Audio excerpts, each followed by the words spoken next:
माँ दुर्गा जी के 5वें स्वरूप को स्कंद माता के नाम से जाना जाता है। ये भगवान स्कंद कुमार कार्तिकेय के नाम से भी जाने जाते हैं। ये प्रसिद्ध देवासुर संग्राम में देवताओं के सेनापति बने थे। पुराणों में इन्हें कुमार और शक्तिधर कहकर इनकी महिमा का वर्णन किया गया है। इनका वाहन मयूर है, अतः इन्हें मयूर वाहन के नाम से भी अभिहित किया गया है।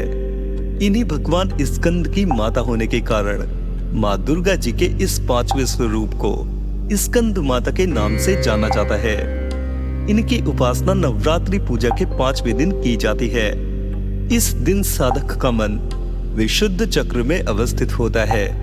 इनके विग्रह में भगवान स्कंद जी बाल रूप में इनकी गोद में बैठे होते हैं। स्कंद मार्ग स्वरूपणी देवी की 4 भुजाएं हैं।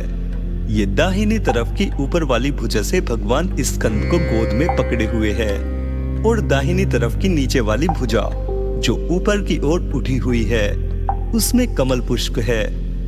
बाईं तरफ की ऊपर वाली भुजा वर मुद्रा में तथा नीचे वाली भुजा जो ऊपर की ओर उठी हुई है उसमें भी कमल पुष्प ली हुई है। इनका वर्ण पूर्णतः शुभ्र है। ये कमल के आसन पर विराजमान रहती है। इसी कारण से इन्हें पद्मासना देवी भी कहा जाता है। सिंह भी इनका वाहन है। नवरात्र पूजन के 5वें दिन का शास्त्रों में पुष्कल महत्व बताया गया है। इस चक्र में अवस्थित मन वाले साधक की समस्त बाह्य क्रियाओं एवं चित्त वृत्तियों का लोप हो जाता है।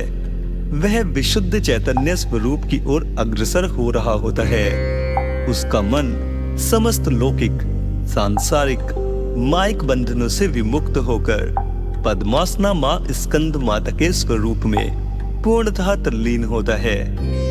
इस समय साधक को पूर्ण सावधानी के साथ उपासना की ओर अग्रसर होना चाहिए।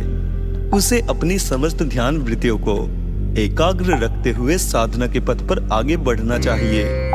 माँ स्कंद माता की उपासना से भक्त की समस्त इच्छाएं पूर्ण हो जाती है। इस मृत्यु लोक में ही उसे परम शांति और सुख का अनुभव होने लगता है। उसके लिए मोक्ष का द्वार स्वयमेव सुलभ हो जाता है। स्कंद माता की उपासना से बाल रूप स्कंद भगवान की उपासना भी स्वयमेव हो जाती है। यह विशेषता केवल इन्हीं को प्राप्त है।